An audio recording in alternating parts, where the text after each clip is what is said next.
Hello, fellow classmates. This is Jessica Wirt. I'm doing my third screencast for ATM 101, Alaska Weather and Climate, 5-day weather observations, which were taken daily and hourly. And as you all probably know by now, my weather station is set up in Fairbanks, Alaska, pretty much in town, downtown, um, on the fourth floor, right off Airport Way. I started my weather observations on Monday, February 6th, 2012. Again, my observations were done in the evening around 9:30, give or take about 10-15 minutes. Um, most of the week, I didn't notice any cloud cover. I'm just going to do a general first.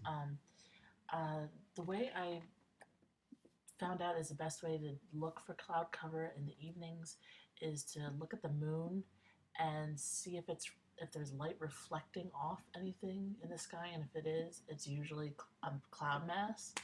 Um, and then also to observe how many stars I can see. If I can't see that many stars, then I pretty much can tell that there's clouds. Um, if there's really good stars, out, nice bright shining stars, then I can tell that it's a clear sky. Still haven't seen any northern lights. Really disappointed. I've been looking up at the sky, for 2 weeks now, and I was really hoping to see some northern lights. That's the joy of living in Fairbanks or in Alaska, period. But I haven't seen any, so I was really disappointed in that. But yeah, it was pretty clear skies all this week.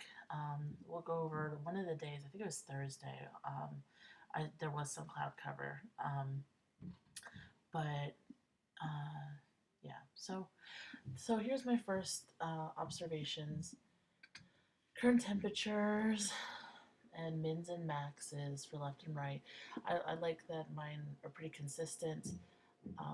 My husband's he's getting some pretty wide variations between his Fahrenheits and Celsius and mins and max, and so I don't know what's causing that difference in his, but my weather station is set up on the porch, and I took a little tissue box and put it in there so that the wires weren't touching, and like no snow could get on it or anything like that. So I don't know if that helps, but after reading this chapter and reading about the whole white box thing, it's kind of what I set up with mine, except mine's makeshift.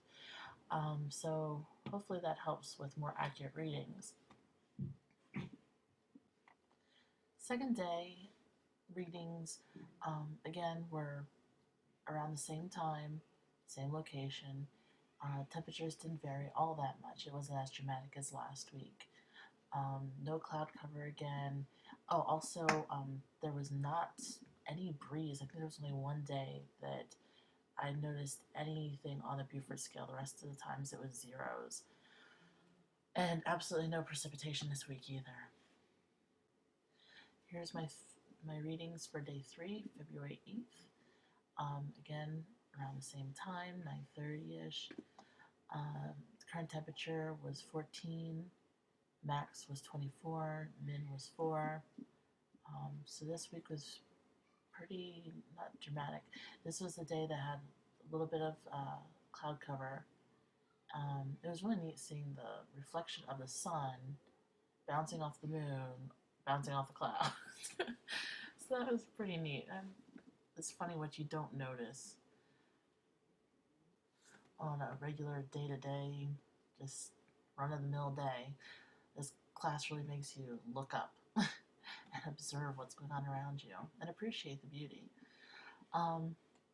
So here's the 9th, which is my 4th observation.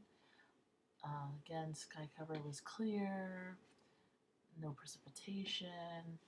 Temperature, current was 20, it warmed up a little bit. Max was 37, can't complain about that. Min was 13. And it was a really good week. Let me see if I can just drag this over without pausing. And, oh, I'll move it over a little bit more. The 10th, February 10th. Current temp was 21, max was 33, min was 18, so I got a little bit warmer. Still, that's nothing to complain about. And February 11th, current temperature was 21, max 38, min 11. There was some sky cover again on that day, and no wind. So I guess by now you can tell that I started out with PowerPoint and then I veered away from it with my charts and graphs and weather observation sheets and things. It was just a little bit too time consuming to try to cut and paste it. It just all didn't want to work together. So this was the easier way to go and less stressful. So this is the raw data from the National Weather Service.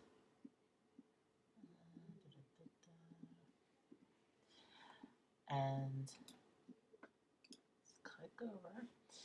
And here's the weather data a little bit more uniformed for my times that I did my observations in comparison to what they did, that they got. Okay, where was I? I had to get up and take care of my youngest child. He's not feeling very well, so I'm going to try to wrap this up. So here's my observations laid out on this nice, beautiful little grid. Everything that you've already seen on my sheets that I took, but I love this format because it pulls everything together. Because when I look at the sheets, it kind of looks like scattered, but I can see here, line everything up. Okay, these are my observation temperatures for Monday, Tuesday, Wednesday, Thursday, Friday, and I can see, if the temperature's gone up or come down. Same with the barometric pressure. And for the mins and max. So I really like this layout. This is really awesome.